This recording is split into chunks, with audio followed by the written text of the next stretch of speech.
It's Friday night, it's big night in, and on the menu tonight, burgers. Yep, we are making venison burgers with a slight festive twist. What? Hey Joey, I got a wonderful part for you. You should take it. It's a fantastic acting position. Independence Day. Yeah. Go. Look at that. Are you sure you were able to carry that in your weakened condition? Fine, I'm fine. They look great. They look like you two have started up a gastropub, so congratulations, because I like gastropubs. You know that's a good burger, purely Soft. soft and feel the weight. It's so dense. Cheers. Cheers. That is a phenomenal burger. My heart is palpitating. That is one of the best burgers I think I've ever made. And we kind of cheated a little bit, because if you're going to make a venison burger, you might as well start with the venison burger. And then we pulled it apart and added in loads of extra flavour. So you bought a venison burger? Yeah. You bought one? I bought 4 venison burgers. Oh my goodness! If I had something, I'd slam it. And then ripped it apart, and we added bacon, softened onions, garlic, all fried off with star anise, which was just the best smell. Blitzed it up and bunged it into the burger, because you see these hold together quite well, but somebody asked us how do you get a burger to bind, and one of the things is to keep all the stuff in it really small. Good mincemeat makes a difference. If it's too fatty, then the fat won't bind, because it's the proteins that bind in a burger.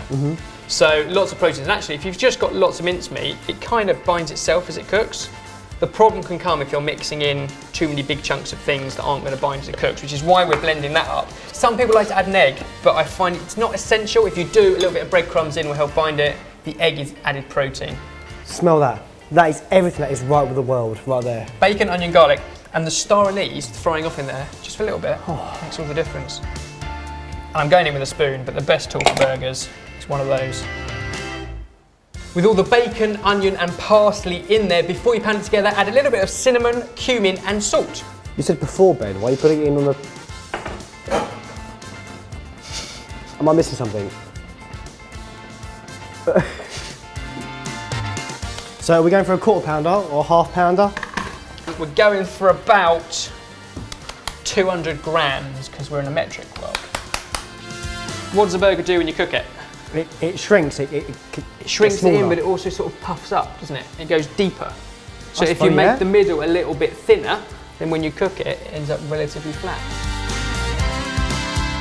So, I spotted straight away some pate. Now that is revolutionary. We've got some sort of onion chutney? Onion chutney, pickled onion, tomato and left. Basically, any burger needs a bit of everything. Yeah. Our onion chutney begins by peeling and slicing 2 red onions and sweating them off in a small pan with oil and butter. Then comes the flavour and the seasonal bit, because mulled wine. everyone's doing mulled wine, so we thought let's put them in a burger. Cinnamon stick, a star anise, you've got cloves, Frankincense. you've got orange peel, and you've got some port in there, as well as some brown sugar. Port. Yeah. And it's all kind of caramelised together to go sticky and glossy. To cook your burgers, we're going to fry them, so a little bit of oil in a frying pan and then cook them on either side, about 90 seconds to 2 minutes. You've got a nice bit of colour before you turn them over. Obviously a burger isn't really a burger without all of those other components. So the obvious ones, we've taken burger bun, brioche, sliced it and toasted it. We've got lettuce and tomato prepped up, but this burger has pork liver pate, blue cheese, pickled onions instead of gherkins, and obviously our cooled mulled wine chutney. Burgers don't get much better than this, I promise you. And Jamie's can go mental over the patty. It's like a seasonal twist. I think he might understand why it goes that way, but he will probably kick up a fuss. I haven't just realised it's a pate and a patty together. A patty of pate. I do love a good pate. I would put pate in anything if I could. You would, wouldn't you? Yeah, I really would. What do you think of the chips? They're good chips. Have a guess how we made them. Did you cut up a potato? Is that how it started? Yeah, that's it. That's it, well done. This is a potato. You use a potato to make chips. You don't have to go to the freezer every time to make chips. And Ben, can you explain how to make them? Because my voice is going. Very, very simple. Cut potatoes into chips.